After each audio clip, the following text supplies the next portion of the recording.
Good morning to everyone. तो जैसा कि आपने लेक्चर नंबर 4 के अंदर पढ़ा रिएक्शन एंड इट्स इक्वेशन में ऑक्सीडेशन, रिडक्शन एवं रेडॉक्स रिएक्शन के बारे में। तो आज लेक्चर नंबर 5 है जिसमें कि हम लोग पढ़ेंगे इफेक्ट ऑफ ऑक्सीडेशन के बारे में कि ऑक्सीडेशन के क्या क्या इफेक्ट हैं।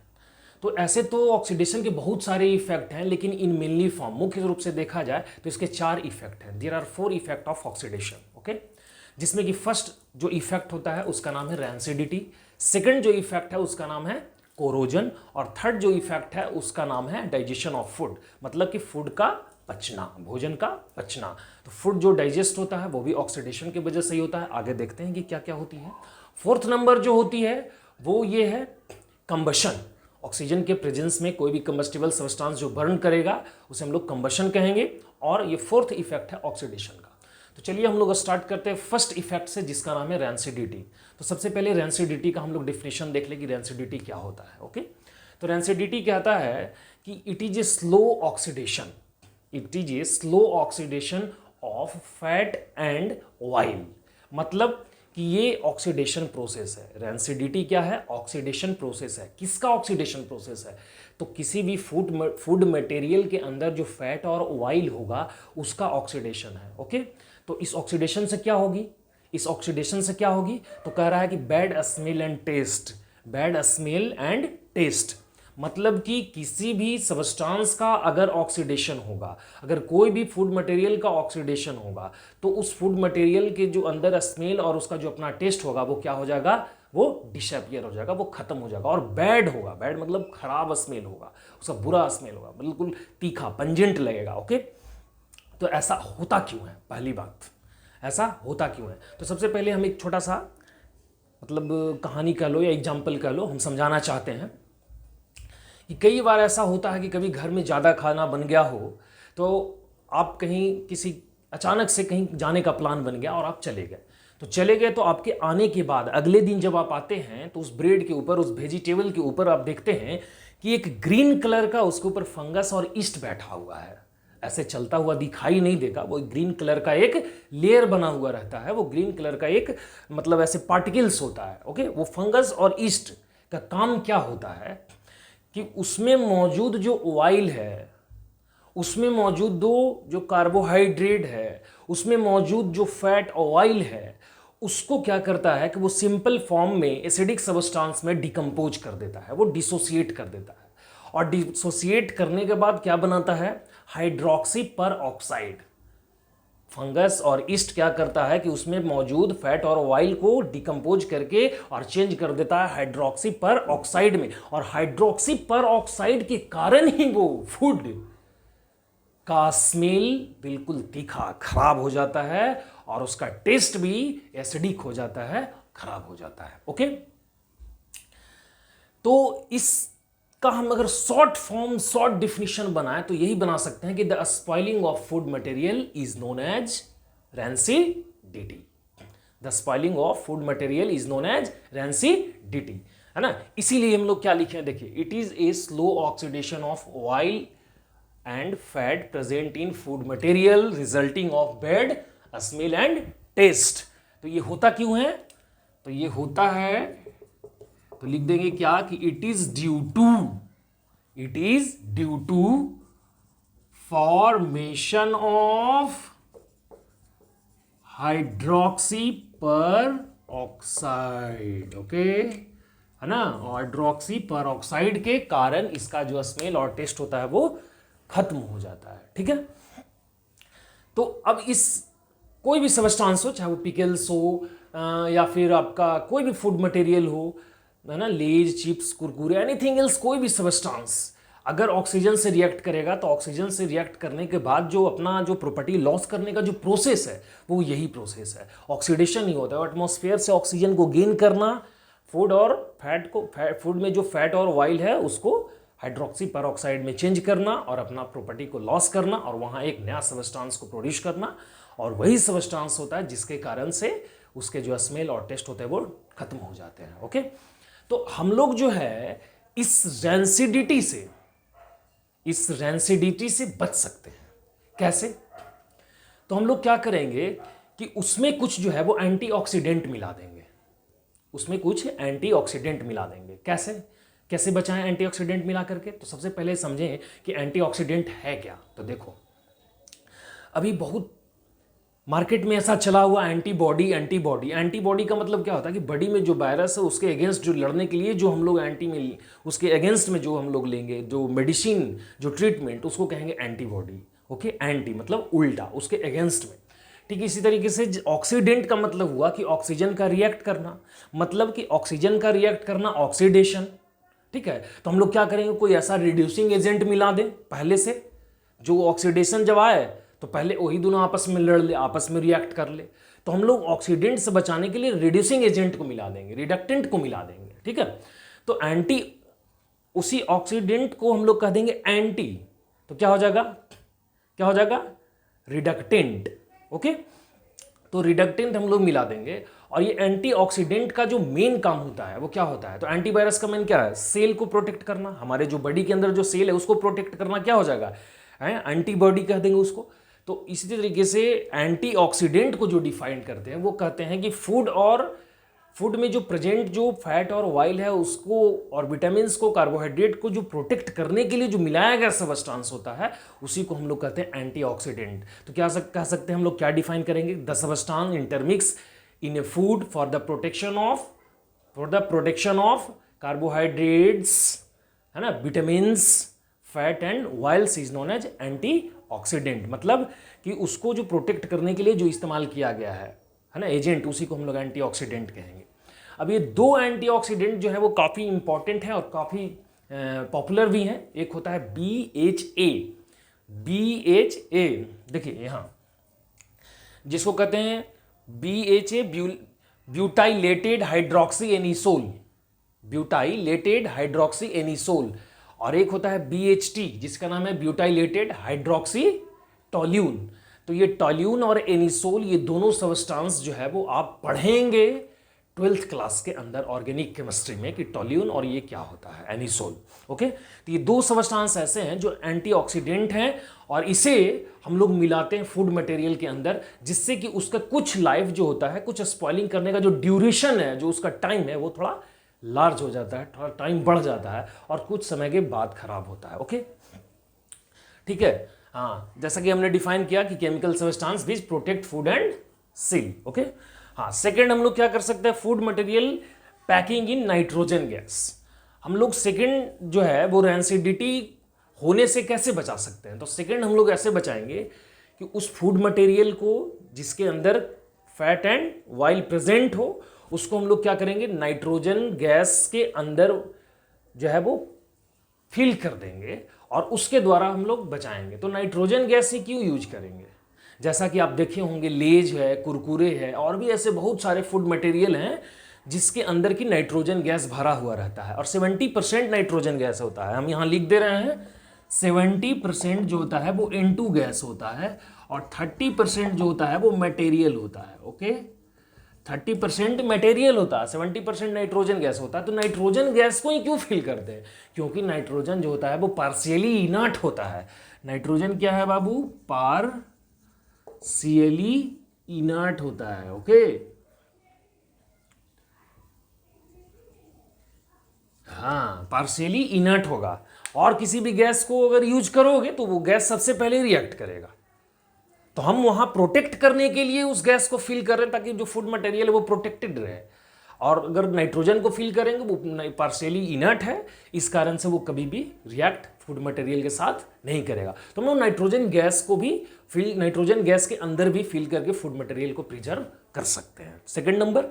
थर्ड नंबर कौन सा है, तो थर्ड नंबर है कि हम लोग उसको रेफ्रिजरेटर में रख सकते हैं। रेफ्रिजरेटर में रखने का क्या लाभ होगा, तो कोई भी फूड मटेरियल को तुम रेफ्रिजरेटर में रखोगे तो वो वहाँ क्या होगी, वहाँ का टेम्परेचर थोड़ा कम होता है, एटमॉस्फेयर का टेम्परेचर से वहाँ का टेम्परेचर थोड़ा कम होता है और कोई भी रिएक्शन जो कंप्लीट होती है वो टेम्परेचर के प्रेजेंस में ही होती है। मान लो ब्रेड रख दो, तो ब्रेड अगर बाहर रखोगे तो बाहर से जो ऑक्सीजन गेन करेगा, तो वहां जो ऑक्सीजन गेन करेगा तो बाहर का टेम्परेचर उस ऑक्सीजन को वहां रिएक्ट करवाने में हेल्प कर सकता है। क्योंकि तुमको पता है कि हीट भी जो होता है वो एज ए कैटलिस्ट है, और कैटलिस्ट का काम होता है किसी भी रिएक्शन को कंप्लीट करवाना।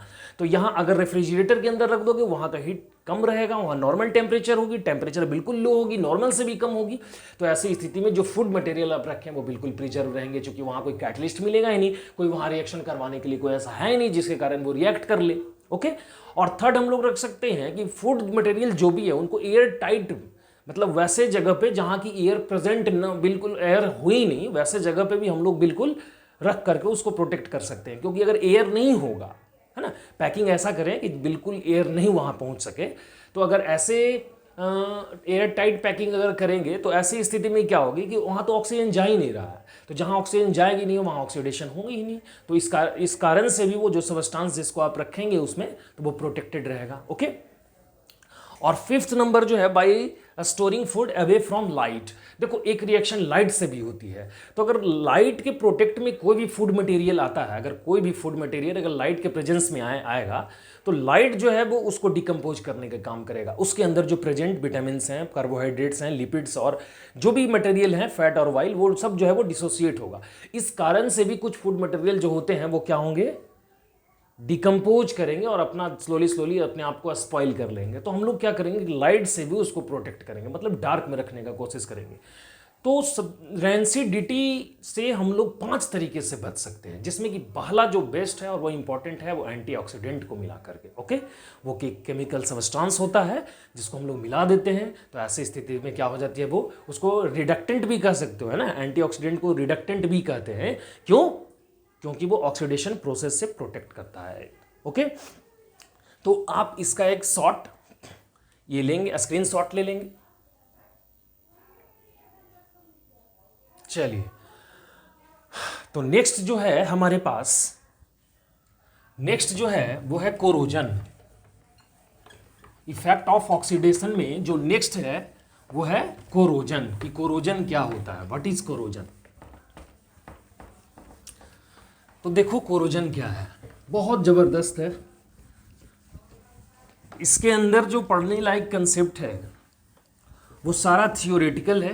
हालांकि ये देखा जाए तो ये जो रिएक्शन एंड इट्स इक्वेशन जो चैप्टर है ये बिल्कुल थियोरेटिकल है। इसके अंदर उतना न्यूमेरिकल या वैसा कोई क्वेश्चन मेन, इसके अंदर जो टाइप्स ऑफ रिएक्शन है अगर वो कंप्लीट है तो सारे कंसेप्ट लगभग कंप्लीट हो जाते हैं ना। तो हम लोग इफेक्ट ऑफ ऑक्सीडेशन को देख रहे थे। इफेक्ट ऑफ ऑक्सीडेशन में हमने पहला इफेक्ट जो देखा वो रेंसिडिटी को देखा, अच्छे से समझे। अब इसके बाद हम लोग देखेंगे कोरोजन को, कि कोरोजन क्या होता है। ठीक है।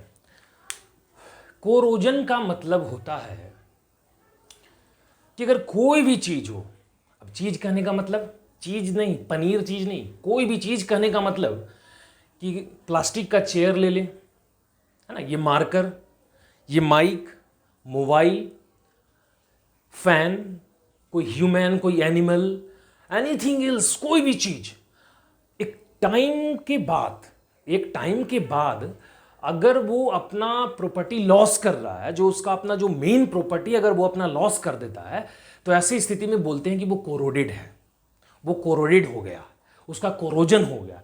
कोरोजन का सिनोनिम्स निकाले तो वो है डीके। डीके का मतलब क्षय, नष्ट होना, है ना। तो किसी भी चीज के अंदर जो है अगर डिकेइंग हो रही है अकॉर्डिंग टू टाइम एक आफ्टर ए लॉन्ग टाइम, मैंने किसी एक लंबे समय के बाद, अरसे के बाद अगर किसी भी चीज के अंदर जो है वो अपना अगर प्रॉपर्टी को लॉस कर रहा है, तो ऐसी स्थिति में हम लोग क्या बोलेंगे उसको, क्या है वो, कोरोडेड है, उसका क्या हो गया, कोरोजन हो गया। जैसे मान लो किसी व्यक्ति को पैर के अंदर दर्द है, पैर में दर्द है। अब पैर में दर्द है या हाथ में दर्द है या किसी भी पार्ट में दर्द है, मतलब वो हिस्सा, वो पार्ट जहां उसको पेन हो रहा है वो क्या है, कोरोडेड है। क्या है वो, कोरोडेड है। ओके। ठीक इसी तरीके से किसी भी मेटल के अंदर, लेकिन हम लोग ह्यूमन के अंदर ऐसा नहीं बोलेंगे कि कोरोजन हो गया है। किसी भी मेटल के अंदर, कोई भी मेटल अगर अपना प्रॉपर्टी कुछ समय बाद लॉस्ट कर देता है, अपना प्रॉपर्टी खो देता है, तो हम लोग उसी को बोलते हैं क्या, कोरोजन, है ना। तो इसी को हम लोग डिफाइन करते हैं कि when metal lost his property according to time in the presence of air and moisture then it is said to be corrosion. मतलब जब कोई भी मेटल अपना प्रॉपर्टी को लॉस कर देता है समयानुसार, ओके, किसके प्रेजेंस में, तो एटमॉस्फेरिक ऑक्सीजन और मॉइस्चर के प्रेजेंस में, तो ऐसी स्थिति में हम लोग कहते हैं कि वो क्या हुआ है, कोरोजन हुआ है। तो सबसे पहले आइए हम इसका डिफिनेशन लिख लेते हैं, क्या, कि when metal lost his property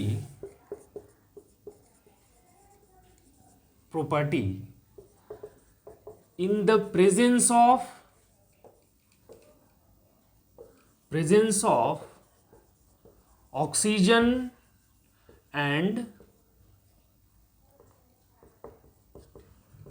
moisture, in the presence of oxygen and moisture, then it is known as corrosion. Then it is known as corrosion. तो ये बस शॉर्ट फॉर्म में यही जानिए कि कोई भी चीज अगर अपना समय अनुसार अपना प्रॉपर्टी को लॉस कर रहा है, खास करके मेटल, तो ऐसी स्थिति में उसका क्या हो गया है, कोरोजन हो गया है। लेकिन कोरोजन में जो है वो सबसे हाईलाइटेड एग्जांपल है वो है आयरन। क्या है, आयरन। और जब वही कोरोजन आयरन मेटल के अंदर होती है, जब वही कोरोजन आयरन मेटल के अंदर में होती है, तो हम लोग उसको कहते हैं रस्टिंग। हम लोग क्या कहते हैं, रस्टिंग। तो हम लोग विशेष रूप से आयरन के बारे में ही पढ़ेंगे। अब आपका क्वेश्चन हो सकता है कि सर ह्यूमन को आप छांट दिए, चलिए ठीक है, एनिमल को छांट दिए, चलिए ठीक है, वैसा मटेरियल जो घर में यूज करते हैं उसको भी आप हटा दिए कि चलिए इसको भी हटा दीजिए, इसके लिए भी कोरोजन वर्ड यूज नहीं कीजिए। तो आयरन के लिए ही कोरोजन क्यों यूज करें, इसलिए क्योंकि रस्टिंग एक ऐसा प्रोसेस है जो काफ़ी फास्ट होता है। एज ए एग्जाम्पल, अगर हम आपको 4 सब्सटेंस दें, जैसे में एल्यूमिनियम दें, गोल्ड दें और आयरन दे दें, है ना, और कोई प्लैटिनम वगैरह कोई भी ऐसा मेटल दे दे और बोले कि तुम it is about 30 to 40 year after, मतलब 30 से 40 साल के बाद उसको देखो किसका कंडीशन सबसे बेटर है, तो गोल्ड जिस कंडीशन में था अप्रॉक्सीमेटली लगभग कि वो वही कंडीशन में मिलेगा आपको। लेकिन सबसे बैड कंडीशन में जो मिलेगा वो आयरन, नेल मिलेगा, आयरन मिलेगा। तो आयरन की जो कोरोजन होती है वो बिल्कुल फास्ट होती है और आयरन जो है वो बहुत ज़्यादा कोरोड होता है। इस कारण से कोरोजन के अंदर जो है वो आयरन का ही एग्जाम्पल हम लोग ज़्यादातर लेते हैं। तो हम लोग कोरोजन में जो सबसे ज़्यादा हाईलाइटेड जो मेटल है वो कौन सा है, आयरन, और जिसमें क्या होती है, रस्टिंग। ठीक है ना, रस्टिंग। तो लिख देंगे क्या, corrosion of iron metal is known as what, rusting, है ना। आयरन मेटल के अंदर अगर कोरोजन हो रही है तो ऐसी स्थिति में हम लोग उसको क्या कहेंगे, रस्टिंग कहेंगे, कोरोजन नहीं कहेंगे। आयरन में जो है ना, तो रस्टिंग का मतलब क्या होता है, रस्ट का मतलब होता है जंग, रस्ट का मतलब होता है जंग। ओके, तो ये जंग लगता कैसे है, रस्टिंग होती कैसे है।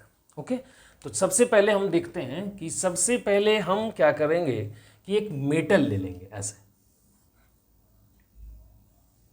इस तरीके से एक मेटल ले लिए, ठीक है। अब इस मेटल के ऊपर वाटर मॉलिक्यूल आ गया, ओके, H2O, 3 लेयर में बढ़ जाएगा, एक प्योर मेटल हो जाएगा, ये मेटल का सरफेस हो जाएगा,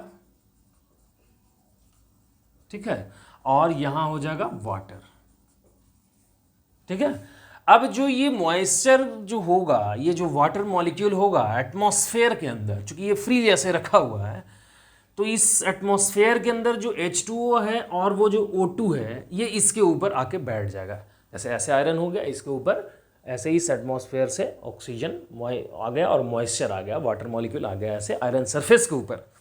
और जैसे ही आयरन सरफेस के ऊपर आएगा तो ये आयरन जो है वो क्या करेगा कि अपना जो है वो 2 इलेक्ट्रॉन को रिलीज कर देगा, इस तरीके से, ये इस तरीके से 2 इलेक्ट्रॉन को ऐसे रिलीज कर दिया।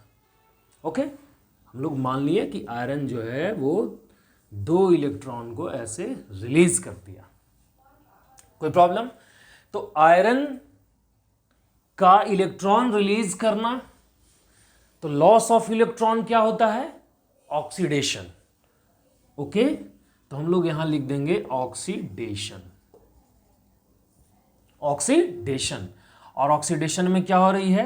Fe जो है वो चेंज हो जा रहा है Fe2 प्लस में, प्लस, तो यहाँ 2Fe ले लेंगे, चूंकि मान लिए 2Fe 4Fe, ऐसा थोड़ी है कि एक यहाँ Fe एक यहाँ Fe है। Fe अगर पूरा आयरन है तो कंटिन्यू Fe ही है, मॉलिक्यूल्स तो उसके सारी जगह पे हैं। तो 2Fe हमने मान लिया, तो 2Fe तो कितना इलेक्ट्रॉन? 4 इलेक्ट्रॉन ऐसे रिलीज किया उसने। ओके, तो ये ऑक्सीडेशन प्रोसेस हुई। तो जाहिर सी बात है कि सामने वाला कौन होना चाहिए? तो कोई एक रिड्यूसिंग एजेंट, एक रिडक्टेंट भी होना चाहिए जो रिड्यूस हो, जो ये क्या करे? इलेक्ट्रॉन को गेन करे। रिडक्शन भी होना चाहिए वहाँ, क्योंकि कोई ऐसा रिएक्शन होता ही नहीं है जो रेडॉक्स ना हो, मतलब ऐसा कोई रिएक्शन होगा ही नहीं जहाँ केवल ऑक्सीडेशन हो। ऑक्सीडेशन जहाँ होगी वहाँ रिडक्शन तो अपने आप से हो जाएगा, क्योंकि कोई इलेक्ट्रॉन लॉस करेगा तो गेन करने वाला भी चाहिए। तो यहाँ जो ऑक्सीजन मॉलिक्यूल जो होंगे, ऑक्सीजन, ये ऑक्सीजन इलेक्ट्रॉन को गेन करेंगे। ओके, तो एटमॉस्फेयर के अंदर जो एटमॉस्फेयर रहेगा, इस एटमॉस्फेयर के अंदर क्या करेगा? रिडक्शन।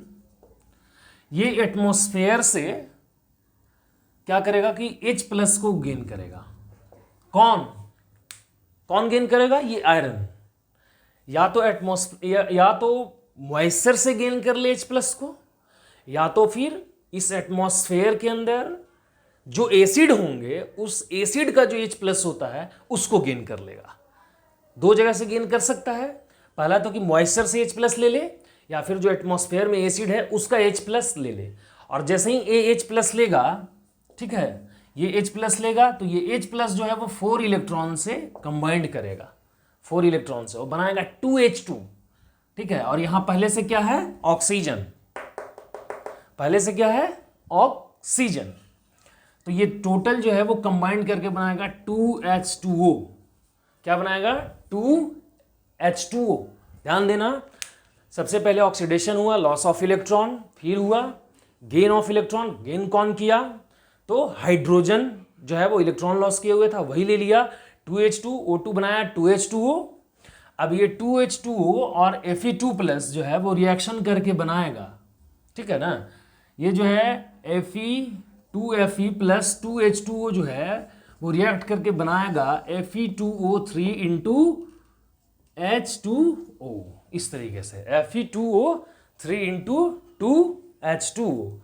तो बैलेंस कर ले हम 2Fe 2 2 जा 4, तो यहाँ 2 लग जाएगा, और 3 ऑक्सीजन यहाँ से और 2 ऑक्सीजन यहाँ से, 3 और 2 5। लेकिन यहाँ कितना है? यहाँ कितना है? 2 ऑक्सीजन, तो यहाँ हो जाएगा XH2O।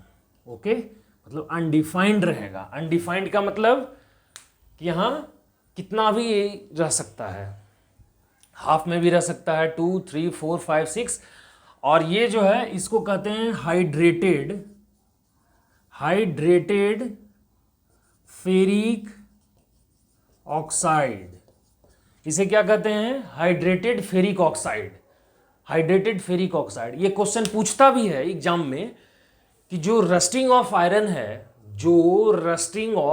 है, इसका फॉर्मूला क्या होता है? Dry ferrous oxide, only ferrous oxide, hydrated ferric oxide, hydrated ferrous oxide. तो आपको याद रखना, हाइड्रेटेड फेरिक ऑक्साइड जो होता है वो ही होता है रस्ट, ठीक है। तो जंग, तो ये जो होती है वो यहाँ से रिएक्शन होना स्टार्ट होता है, मतलब यहाँ से इलेक्ट्रॉन लॉस होती है, ठीक है। और ये यहाँ से, मतलब मान के चलो कि यहाँ से हो गया रिएक्शन ऐसे, और ये जो है कंप्लीट इस सरफेस पे होती है, ये इस सरफेस पे। तो जंग जो होती है वो यही होती है, तो ये हो जाएगा क्या? रस्ट। और यही होता है Fe2O3। तो आप देखे होंगे घर में कोई जंग लगा हुआ रेड आप लीजिए और देखिए उसको ध्यान से, तो बहुत ज़्यादा अगर जंग लगा हुआ रहेगा तो आप देखेंगे कि एक जगह पर थोड़ा डीप, मतलब गड्ढा है, और एक जगह पे उभरा हुआ है, फिर एक जगह पे गड्ढा है, एक जगह पे उभरा हुआ है, एक गड्ढा एक उभरा हुआ। तो जहाँ से इलेक्ट्रॉन लॉस होता है वहाँ गड्ढा हो जाता है, जहाँ कंप्लीट होती है वहाँ उभर जाता है, थोड़ा सा वहाँ हार्ड, थोड़ा बड़ा हो जाता है, थोड़ा वहाँ वाइड हो जाता है। आप देखिएगा जंग लगा हुआ किसी रड को या कोई भी सबस्टांस के अंदर में, तो होल रहेगा, एक जगह होल, एक जगह ऊपर उठा हुआ, एक जगह होल, एक जगह ऊपर उठा हुआ, ऐसा ही रहता है। तो वो जहाँ से इलेक्ट्रॉन लॉस करता है वहाँ गड्ढा हो जाता है, जहाँ कंप्लीट होती है रिएक्शन थोड़ा सा वहाँ उभर जाता है, ठीक है। तो ये चीज़ जो है वो है कोरोजन, और कोरोजन के अंदर जो है वो ये एकदम हाईलाइटेड एग्जाम्पल जो है वो है कौन सा, रस्टिंग। ओके, तो आप इसका भी स्क्रीनशॉट ले लें। चलिए जो नेक्स्ट है, इस कोरोजन के अंदर जो नेक्स्ट है, तो कोरोजन तो हमने कहा कि किसी भी चीज का हो सकता है, किसी भी व्यक्ति का हो सकता है। जैसे एज ए एग्जाम्पल, मैन, कोई व्यक्ति है जिसको कि पैर में दर्द है, गठिया हुआ है, मतलब कि उसका पैर जो है वो कोरोडेड है, उसका जो पैर है वो कोरोडेड है क्योंकि उसको पैर में दर्द है, वो ठीक से नहीं चल पा रहा। एनीथिंग एल्स, कहीं भी अगर वैसा क्षय हो गई है, मेन जो प्रॉपर्टी है लॉस हो गई है, तो उसको बोला जाता है कि उसको कोरोजन हो गया, मतलब उसका कोरोडेड हो गया है, प्रॉपर्टी जो है वो हाँ थोड़ा लॉस कर दिया है, वो डिकेड है। ओके, तो सेकंड जो है वो किसी भी चीज़ के अंदर लगता है। अब देखो कोरोजन, एक मेटल जो हाईलाइटेड था आयरन, उसके बारे में हमने पढ़ा, जो रस्टिंग था। सेकंड होती है कॉपर के अंदर। ओके, तो ये कॉपर है, तो ये देखो मान लो कि हम एक कॉपर मेटल ले लिए, है ना, ये कॉपर मेटल। अब इस कॉपर मेटल के ऊपर जो है वो एटमॉस्फेयर से, है ना, इस एटमॉस्फेयर से यहाँ ये क्या करेगा, H2O और CO2, कार्बन डाइऑक्साइड जो है वो अपनी बात खींच लेगा ये ऐसे, तो क्या हो जाएगा Cu plus H2O plus CO2, ठीक है। और H2O और CO2 बना देगा carbonic acid, H2O plus CO2 बना देगा H2CO3, कार्बोनिक एसिड, ठीक है। और ये कार्बोनिक एसिड जो है वो फॉर्म करेगा CuCO3, क्या फॉर्म करेगा, CuCO3 और CuOH का होल ट्वाइस, ठीक है, CuOH का होल ट्वाइस। और इसका जो कलर होता है वो ग्रीन होता है, इसका जो कलर होता है वो ग्रीन होता है। हाँ, Fe2O3 इंटू XH2O था, इसका कलर जो है वो है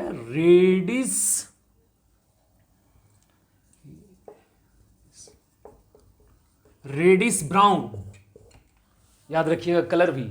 जो Fe2O3 इंटू XH2O था उसका कलर है रेडिस ब्राउन, और जो कॉपर देख रहे हैं आप, उसमें जगह नहीं था, यहाँ लिख दे रहे हैं, तो इसमें जो है वो ग्रीन कलर का CuCO3 बनेगा। आप इसका एग्जाम्पल देख सकते हैं, जो स्टैचू ऑफ लिबर्टी है, तो वो पहले जो था, पहले क्या अभी भी है, वो जो कॉपर से कोएटिंग किया हुआ है, कॉपर से कोएटिंग किया हुआ है, तो पहले जो वो था वो थोड़ा सा रेडिस टाइप के दिखता था, लेकिन अभी जो है वो उसके ऊपर जो है वो ये कर गया है, CuCO3 का फॉर्मेशन हो गया है वाटर और कार्बन डाइऑक्साइड से रिएक्ट करके, और उसके ऊपर जो है वो एक ग्रीन कलर का लेयर आ गया, तो अब थोड़ा लिटिल ग्रीनिश दिखता है वो। ओके, तो वो CuCO3 के कारण होता है, और ये भी किसके कारण हुआ, तो ऑक्सीडेशन के कारण हुआ, ठीक है। यहाँ भी ऑक्सीडेशन ही हो रही है, कॉपर जो है वो यहाँ भी ऑक्सीडाइज हो रहा है, क्या, तो Cu जो है वो 2 इलेक्ट्रॉन रिलीज करके Cu2 प्लस में चेंज हो जाता है ऐसे, है ना। यहाँ भी कॉपर निकाल देता है, वहाँ से हाइड्रोजन ऑक्सीजन पहले से बैठा है, चलो आ जाओ, वहाँ से गेन कर लिया, तो ऐसी स्थिति में CuCO3 फॉर्म कर देता है, जो कि ग्रीन कलर का होगा। सेकंड हो गया कॉपर का। ओके, थर्ड जो कि काफ़ी इंपॉर्टेंट है और पूछता है एग्जाम वगैरह में, कि कोई एक आर्टिकल्स ले लिए, जैसा सिल्वर का, या कोई आयरन, कोई सिल्वर का मतलब स्ट्रिप टुकड़ा ले लिए, तो ऐसी स्थिति में वो क्या किस कलर का होगा, तो पूछा जाए, अगर कुछ देर के लिए छोड़ दिया जाए, तो आप घर में देखते होंगे ये जो लेडीज़ वगैरह जो होती हैं, वो जो ज्वेलरी वगैरह जो सिल्वर का पहनती हैं, तो कुछ समय के बाद जो है वो थोड़ा सा ब्लैक हो जाता है, हल्का लिटिल ब्लैक हो जाता है ना। हालांकि इसमें भी टाइम लगता है, लगभग 1 ईयर अप्रॉक्स मान के चलते हैं। तो ऐसा क्यों होता है, क्योंकि सिल्वर जो है वो सिल्वर सल्फाइड फॉर्म कर लेता है अपने सरफेस पे। Ag जो है वो एटमॉस्फेयर से, सबसे पहले हम क्या करें, एक मेटल ले लें, और ये मेटल कौन सा है, Ag, है ना।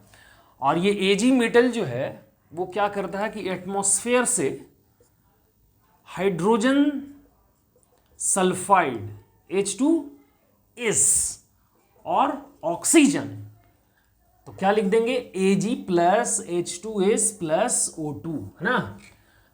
और ये इसके साथ रिएक्ट करके बनाता है Ag2S प्लस H2O, क्या बना देगा, Ag2S प्लस H2O।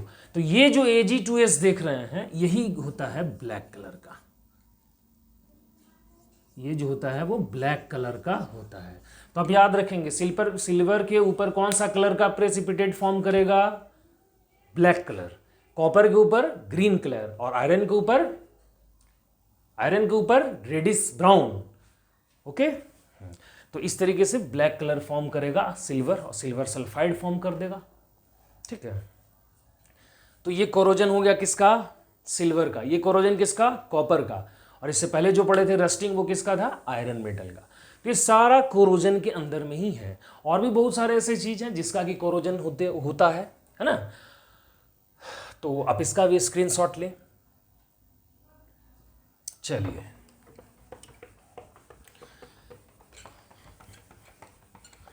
तो देखा जाए तो कहीं ना कहीं ये कोरोजन जो है वो मेटल को हार्म कर रहा है।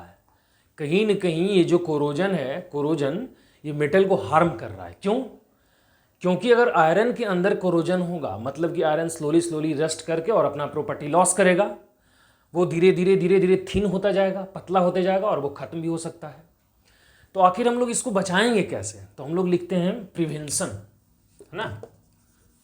जैसे रेंसिडिटी का प्रिवेंशन था, वैसे ही इसका भी, ठीक है ना। प्रिवेंशन फ्रॉम कोरोजन, कि कोरोजन से प्रिवेंट कैसे करेंगे हम लोग। तो फर्स्ट में जो है वो प्रिवेंशन क्या करेंगे हम लोग,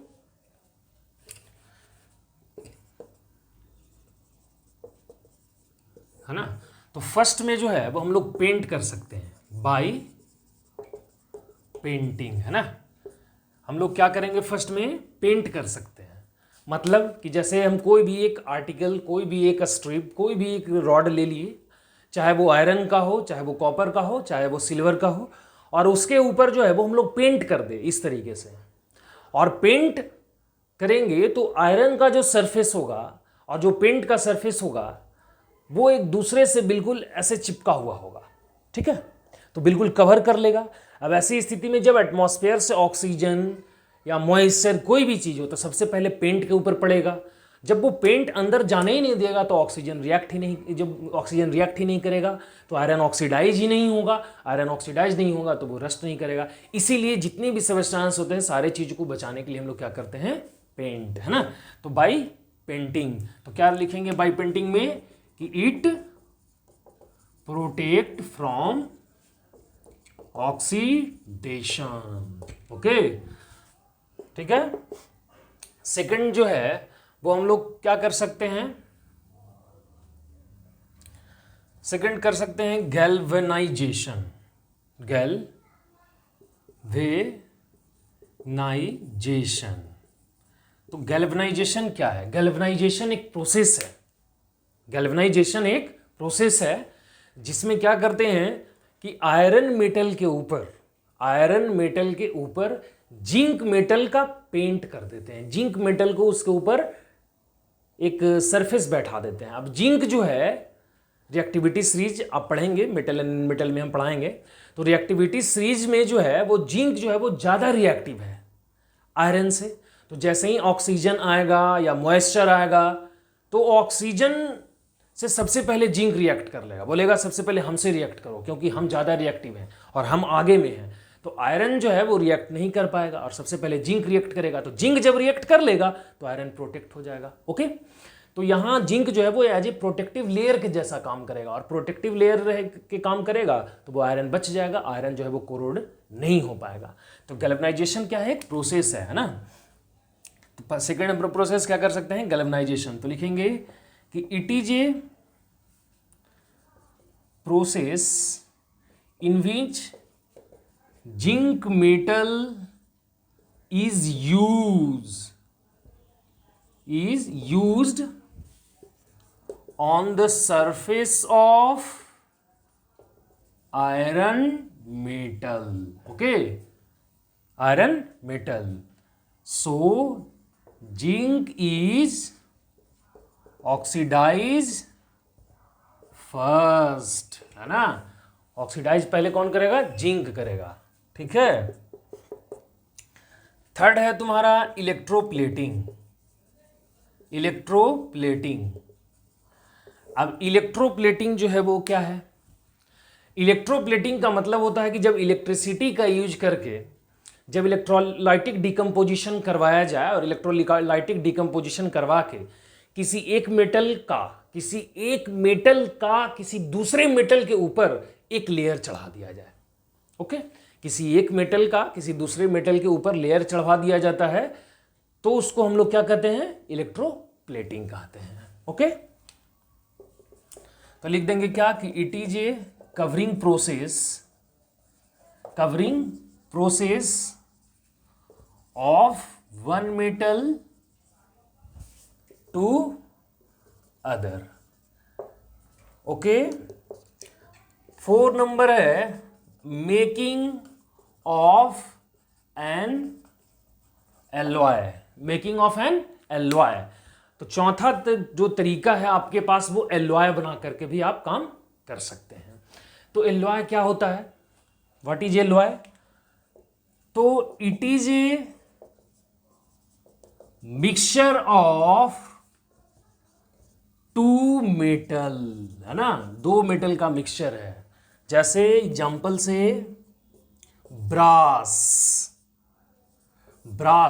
का मतलब, तो ब्रास आप देखे होंगे आपके घर में जो पूजा वगैरह के लिए जो यूज किया जाता है, थाली या दिया जिसको कहा जाता है, तो वो सब ब्रास का ही होता है, जिसको हम लोग हिंदी में कहते हैं पित्तल। तो उसके अंदर जो होता है वो कॉपर और जिंक होता है। क्या होता है? कॉपर और जिंक। तो कॉपर और जिंक का जो मिक्सचर बनाया जाता है उसी को हम लोग कहते हैं ब्रास।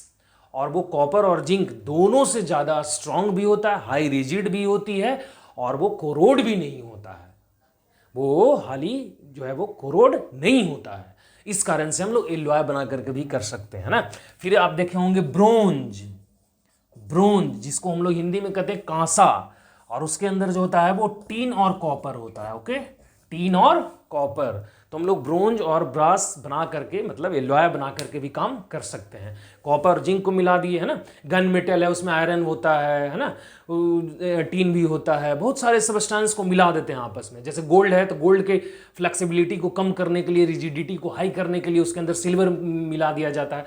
बहुत सारे ऐसे सबस्टेंस हैं, देर में भी कि एक्सपेंसिव हो और वो बिल्कुल कॉस्ट उतना नहीं भी हो, तो सारे चीज़ों को जो बचाने के लिए यूज किया जाता है वहां एलॉय भी बना सकते हैं, एलॉय बना करके भी बचाया जाता है।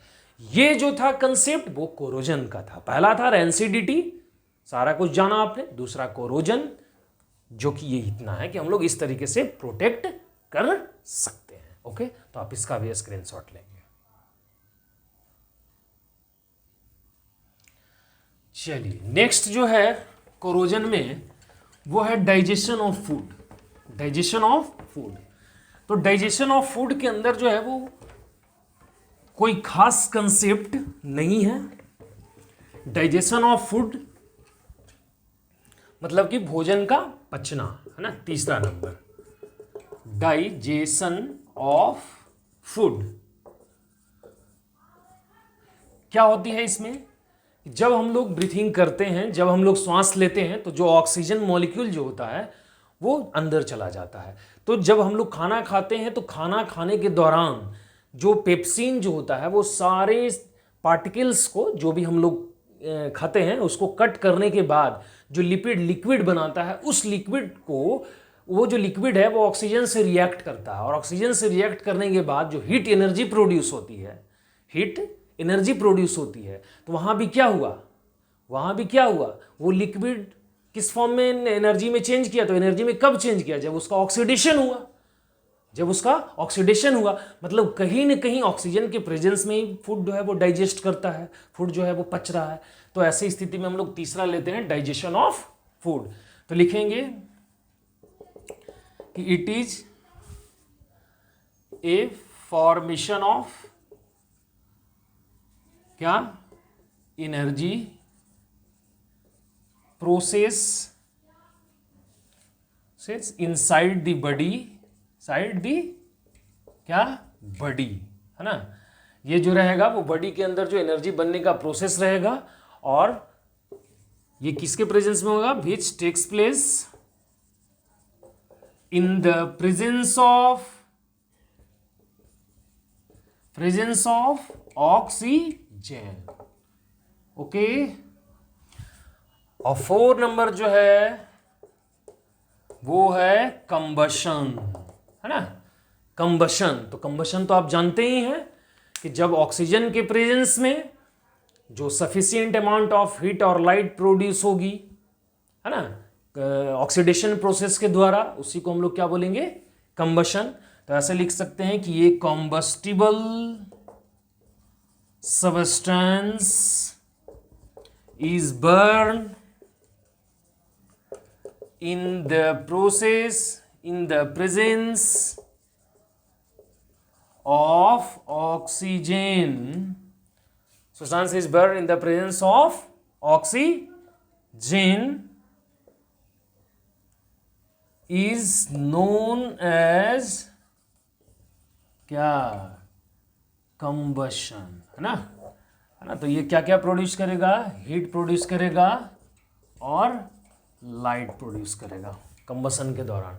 तो हम लोग ऐसी स्थिति में, और ये कब होगी, तो ऑक्सीजन के प्रेजेंस में होगी, है ना। और ये कौन सा फिनोमिनन हो जाएगा, ऑक्सीडेशन। तो इसका अभी आप स्क्रीनशॉट लेंगे। तो आप इन मेनली फॉर्म जो है इफेक्ट ऑफ ऑक्सीडेशन के अंदर रैंसिडिटी पढ़ा, जो सारा कुछ आपको हमने बता दिया। कोरोजन पढ़ा, जो हमने बता दिया। रिएक्शन वगैरह भी, उसको प्रोटेक्ट कैसे करेंगे, रैंसिडिटी को प्रोटेक्ट करेंगे, रैंसिडिटी में आखिर क्यों स्मेल प्रोड्यूस होता है, वो सारा कुछ हमने कर दिया। क्वेश्चन, एग्जाम बेस्ड क्वेश्चन को भी हमने इसी दौरान देखा है, ऑब्जेक्टिव टाइप का। तो वो सारा कुछ आप इसको देखेंगे बिना स्किप किए हुए इस वीडियो को, है ना। और इस चैप्टर के अंदर जो भी कंसेप्ट था वो इतना ही था, है ना। तो आप जो भी लेक्चर देखेंगे तो फर्स्ट लेक्चर से देख के ये जो है वो देखते हुए इस लास्ट लेक्चर तक देखें, और कभी भी किसी भी वीडियो को स्किप ना करें। चूंकि कोई भी कंसेप्ट किसी भी दूसरे के लिए एक दूसरे से इंटरकनेक्टेड होता है, वो समझने में काम आता है। जिसका ऑक्सीडेशन रिडक्शन बिल्कुल स्ट्रॉन्ग है वो बिल्कुल समझ आ गया होगा, वो उसको कोरोजन कि आयरन के अंदर कोरोजन कैसे होती है।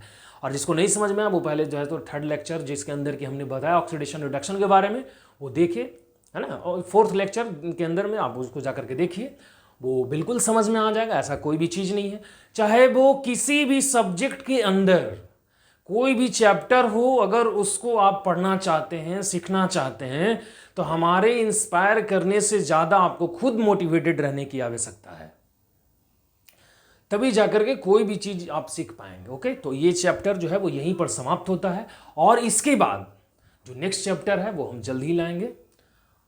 तो आज के लिए इतना ही, धन्यवाद।